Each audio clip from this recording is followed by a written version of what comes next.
Selon des informations publiées par le journal suédois Expressen, une mère a gardé son fils enfermé pendant près de 28 ans dans la banlieue de Stockholm, la capitale suédoise. Un récit qui rappelle celui de Blanche Monnier, séquestrée par sa mère pendant 24 ans. Elle enferme et maltraite son fils pendant près de 30 ans. Le fils aurait été retiré de l'école à l'âge de 12 ans et détenu captif par sa mère depuis. L'homme a été retrouvé par un parent proche qui n'a pas été identifié et qui est allé à l'appartement après avoir appris que la mère avait été admise à l'hôpital. L'appartement était plein d'urine et n'aurait pas été nettoyé depuis des années.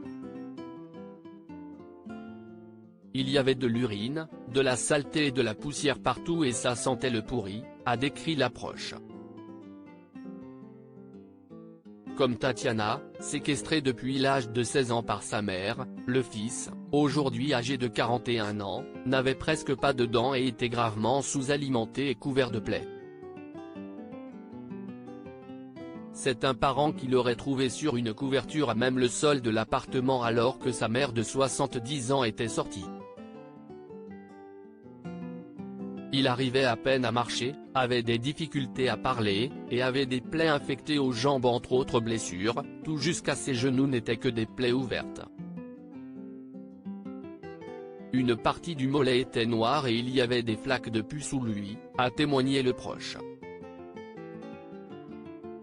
Une parente proche retrouve le fils dans un appartement insalubre. Cette personne, qui soupçonnait depuis des années que quelque chose n'allait pas, a déclaré « Je suis en état de choc, le cœur brisé, mais en même temps soulagé.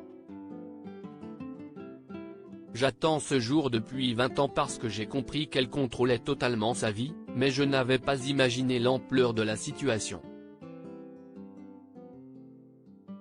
Je suis juste reconnaissante qu'il ait reçu de l'aide et qu'il survive. » L'homme, victime de manipulation et sous l'emprise mentale de sa mère, a été transporté d'urgence à l'hôpital et s'est fait opérer. Le personnel soignant a alerté la police, qui a bouclé l'appartement et arrêté la mère. La procureure de Stockholm, Emma Olsson, a déclaré que le fils pourrait avoir été détenu pendant près de 30 ans et que la mère était soupçonnée de privation illégale de liberté et de lésions corporelles graves. Elle n'a pas souhaité préciser de quel type de blessure il s'agissait, mais un porte-parole a déclaré que sa vie n'était plus en danger.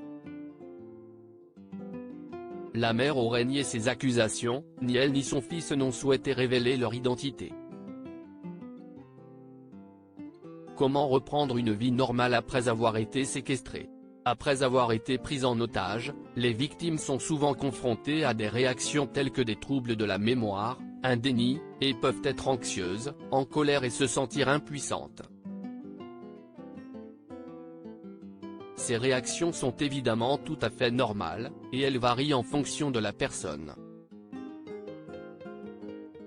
Elles ont besoin de temps pour se remettre d'un tel choc. Selon de nombreuses recherches, les otages développent en plus un lien inconscient avec leur ravisseur, c'est ce qu'on appelle le syndrome de Stockholm.